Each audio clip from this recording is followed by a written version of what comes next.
सभी भाइयों को राम राम। जय जय सीताराम। जय राम। कर्नाटक प्रांत के चिकोड़ी जनपद के दशा दिशा तय करने वाले भाइयों बहनों, हम ऐसे प्रांगण में इकट्ठे हुए हैं जिसमें हम आज जन्म शती मना रहे हैं बसवेश्वर भगवान की। बसवेश्वर भगवान का जन्म 12वीं शताब्दी में हुआ। हमारे लिए आज एक और उपलब्धि का विषय है। हमें इस मंच को प्रणाम करना चाहिए। जब यहाँ हम आगमन हुआ तो 3 साधु थे, धीरे धीरे 4 हुए, फिर 5 हुए, 6 के बाद संख्या रुक गई थी। हम सोच रहे थे कि सप्तऋषि मंडल बन जाए। धीरे धीरे 7 साधु हुए। जिस मंच को 7 साधु सब सम्मानित कर रहे हों वो सौर ऊर्जा से भर जाता है, सप्तऋषि मंडल बन जाता है। 7 का सनातन में एक अलग अर्थ है। सप्त ऋषि हैं ऊपर, 7 दिन हैं, 7 चौघड़िए हैं, 7 पहर हैं। सनातन संस्कृति का एक साधु ही दशा और दिशा बदलने की क्षमता रखता है। यहाँ तो 7 संत समाज के साधु बैठे हुए हैं। भगवान कृष्ण ने गीता में कहा है, वीतराग वैरागी परमहंस संत समुदाय के पीछे मैं खुद नंगे पैर चलता हूं, उनके पद चिन्हों का अनुगमन करते हुए, जिससे उनकी चरण रज मेरे ऊपर पड़ जाए और मैं पवित्रता को प्राप्त हो जाऊं। ये भगवान कृष्ण का कथन है। भगवान बसवेश्वर ने क्या कहा? भगवान बसवेश्वर ने जाति प्रथा तोड़ने पर सबसे ज्यादा समाज में काम करा। जाति की रचना हुई थी बच्चों के शादी विवाह संस्कार के लिए, इनब्रीडिंग और आउटब्रीडिंग को अलग अलग करने के लिए, भाई बहन की पहचान के लिए। हमें एक और उपलब्धि यहाँ देखने को मिल रही है। आप साधु समाज के नेतृत्व में यहाँ कलश की स्थापना हुई।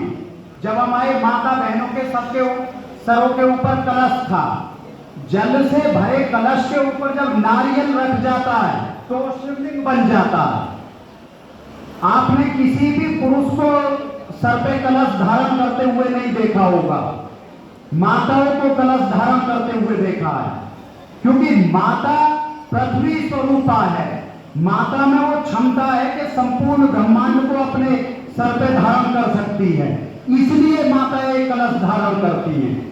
उत्तर और दक्षिण का मिलाप भी ये है। बसवेश्वर भगवान ने जब परिकल्पना करी थी शैव समुदाय की, शैव समुदाय की सबसे विकसित शाखा आपकी शाखा है। लिंगायत समाज कैसे बना? जो शिवलिंग की पूजा कर रहा था, जो शिवलिंग के चारों ओर रह रहा था, वो लिंगायत कहलाया। बसवेश्वर भगवान को इतिहासकार कहते हैं कि वो समाज सुधारक थे। उन्होंने समाज के उत्थान के लिए काम करे, उन्होंने समाज को चरमोत्कर्ष तक पहुंचाने के लिए काम करे।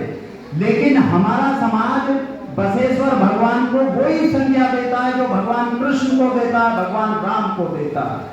सबसे पहले हम लोग भगवान बसवेश्वर को याद करते हुए, उन्हें नमन करते हुए, उनके श्री चरणों में वंदना करते हुए, उनके नाम का अभिवादन करते हुए नारा लगाएंगे, बसवेश्वर भगवान की, बसवेश्वर भगवान की, बसवेश्वर भगवान की। दोस्तों, यहाँ के आयोजकों ने जो हमें आमंत्रित करा, हम राष्ट्रवाद के ऊपर काम कर रहे हैं।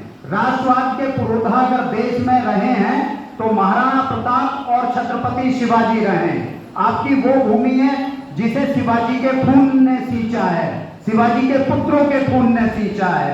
आपको पुत्रों के अंदर शिवाजी पैदा करने के लिए, महाराणा प्रताप पैदा करने के लिए आपको सोचना पड़ेगा 75 साल की आजादी में घर से गरीबी क्यों नहीं गई है।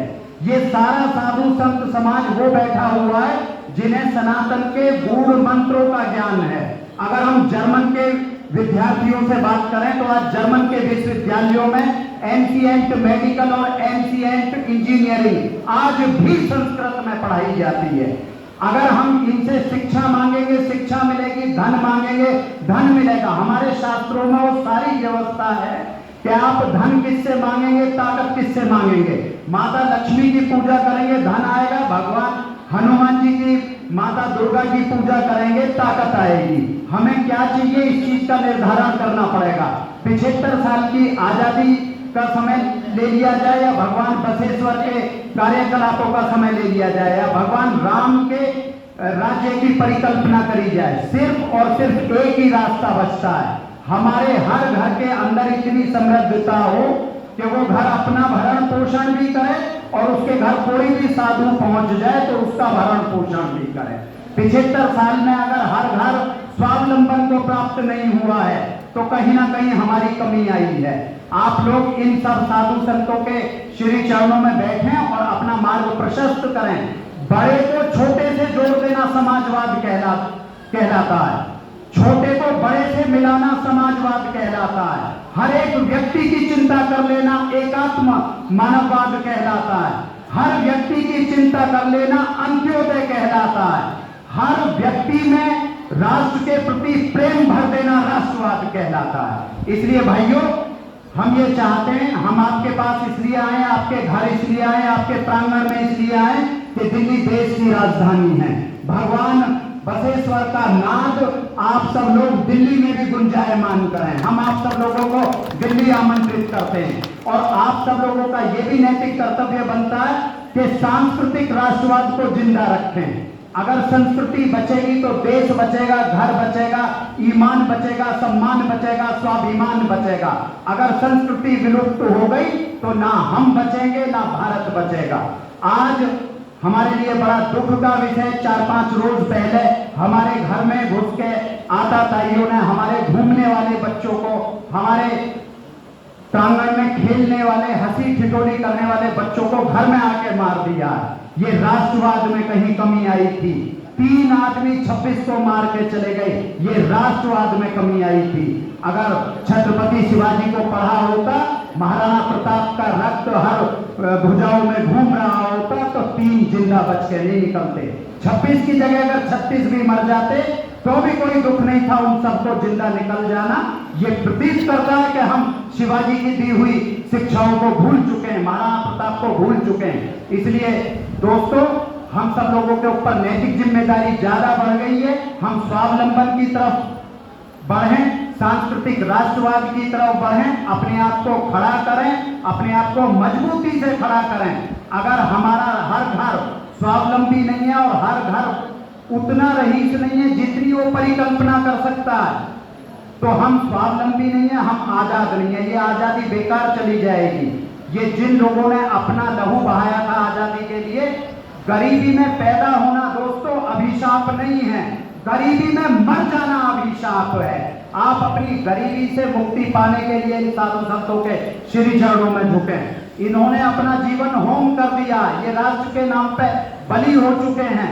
इन्हें मोक्ष की कामना में अगर लगे, जो भी व्यक्ति साधु बनता है, जिस भी घर से कोई व्यक्ति साधु बनता है, 7 पीढ़ी पहली और 7 पीढ़ी आगे की 15 पीढ़ियों का मोक्ष तय हो जाता है। हम सब तो इनके साथ जी हैं। जब इनकी महत्ता भगवान कृष्ण बता के गए हैं, भगवान बसवेश्वर बता के गए हैं, इसलिए हम प्रतीक चिन्हों में विश्वास रखें, सांस्कृतिक चिन्हों को, नैतिक मूल्यों को सजो के रखें। हम रक्षाबंधन का देश हैं, हम भैया दूज का देश हैं, हम कन्या पूजन का देश हैं। अगर 9 दिन हमारी बच्ची, 1 दिन की बच्ची से लेकर उम्र दराज महिला तक देवी होती है, दुर्गा होती है, तो 365 दिन दुर्गा क्यों नहीं होती है? हमें इन नैतिक मूल्यों पर चिंता करने की बात है। जब कलश के ऊपर नारियल रख जाता है तो उत्तर से दक्षिण का मिलन हो जाता है। नारियल की खेती दक्षिण में होती है, और नारियल माता दुर्गा के श्री चरणों में, जो हिमालय की तलहटी में बैठी हुई है वैष्णो देवी के नाम से, उसके श्री चरणों में चढ़ता है। ये मैकेंजी का देश नहीं है, मैकाले का देश नहीं है, ये शंकराचार्य का देश है, ये बसवेश्वर भगवान का देश है। जब हम नैतिक मूल्यों पे काम करेंगे तो राष्ट्रवाद भी बचेगा, सांस्कृतिक राष्ट्रवाद भी बचेगा, अलगाववाद, आतंकवाद उसी दिन खत्म हो जाएगा जिस दिन हमारे घर का हर बच्चा खड़ा हो जाएगा। इसलिए मैं सभी भाइयों से पुनः अनुरोध करता हूं, ऐसे प्रोग्राम आपके सारे क्षेत्रों में हो, गांव में हो, और दिल्ली के प्रोग्रामों के लिए मैं आप सभी को सादर आमंत्रित करता हूं। आप जब भी दिल्ली आए आपके आयो